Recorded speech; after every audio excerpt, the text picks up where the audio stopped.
enjoyed, we are going to do how to recover a bar stool, and the same thing applies to a kitchen chair in about 10 minutes. So this is the stool. We decided we want a new look. We already picked out our fabric, so I'm going to go ahead and show you how to do it. If you have a power drill, you can use that. You probably know how your stool went together. So we're going to pop this off. And if you have only a handheld screwdriver, it's just going to take you a little bit longer.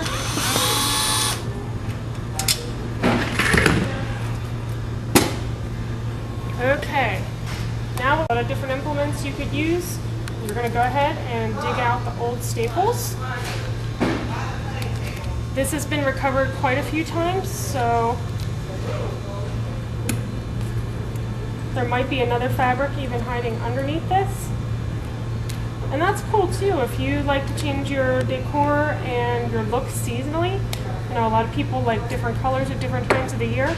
You could always leave like the base one, like this was a nice zebra chenille.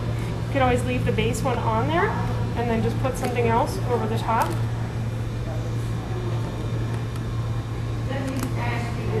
And I will be right back and we're going to start recovering. Okay, so this is the fabric that we've chosen to change. A little bit of a switch from something more fall to something more spring or summer. And so the great thing is that this piece is your template for how to cut the new piece. We went with a pattern, so it's actually easier than you might be thinking to match it up. And you could be really, really, really particular about this, or you could be like me and be happy with pretty darn close. So taking the center point, I matched it to the center point of the new one. And I did grab a tape measure. So if you wanted to kind of balance out from point to point, this is about 22 inches. So my center would want to be at about 11 inches, which it is, so that's good. And then I'm taking a marker, and again, this is not science or anything.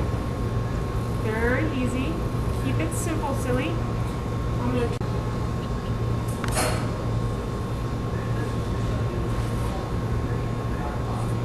and cut out the pattern. So we'll be right back to attach it to the stool.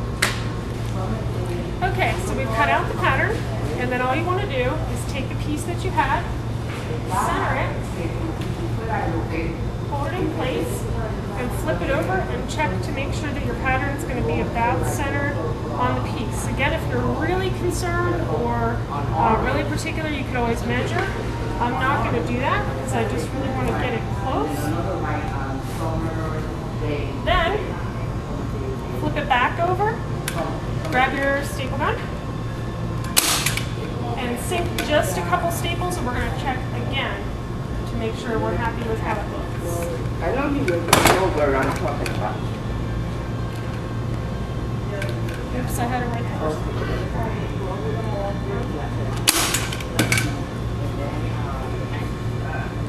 So, centered from left to right, top to bottom.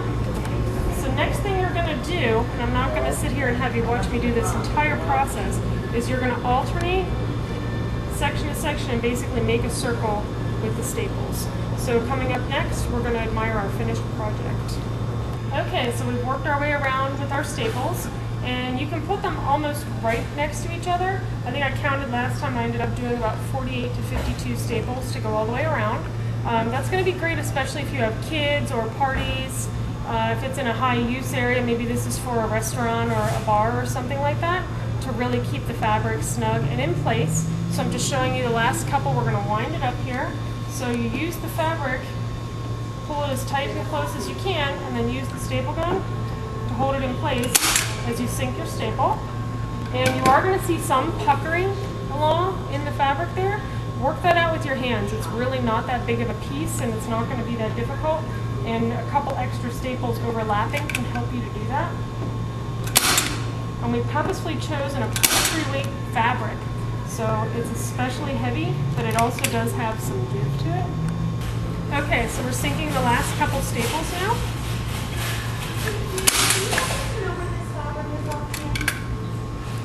And you can work out any puckering issues that you have just with your fingers pulling the fabric nice and tight.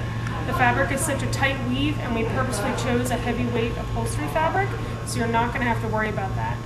Something thinner or lighter weight is really not going to be the best application for this, and we're always happy to give you advice and show you the best fabrics to use for this here at the store.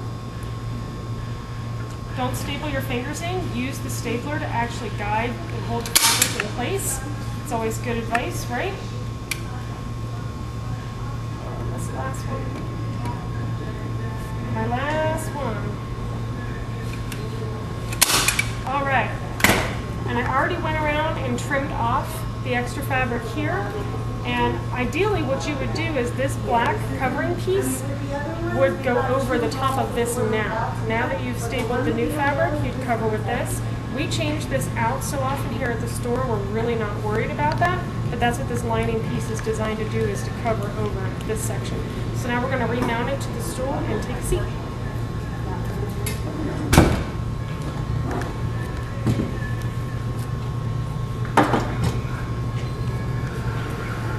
Right about now, you are probably wondering what we're going to do with all this extra fabric. Well, tune in, because we're going to do another segment on that and a bunch of different things you can do with leftover fabric that's earth-friendly, cheap, and fun. Okay, so there's the seat, and I want to make sure that the seat is going to be centered before I screw it back in. Looks good. Looks really good. Over here to my left, but otherwise that would be everything that's in the center. We haven't carried them in about 3 years. Sinking the screws back in, it's definitely easier if you do have a power drill.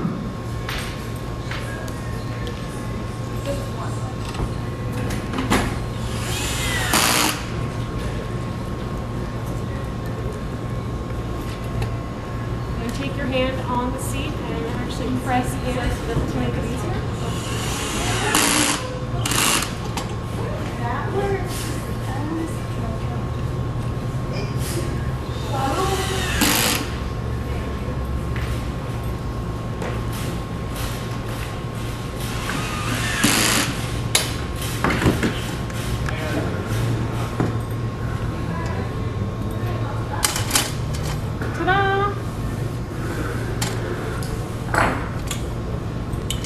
Whole new look. From here to here in less than 10 minutes. And you can hang on to this piece, and if you ever feel like you want to go back to this look, you have it. Just repeat the process with the staples. So thanks very much, and feel free to stop by homefabricsonline.com or one of the stores in a state near you.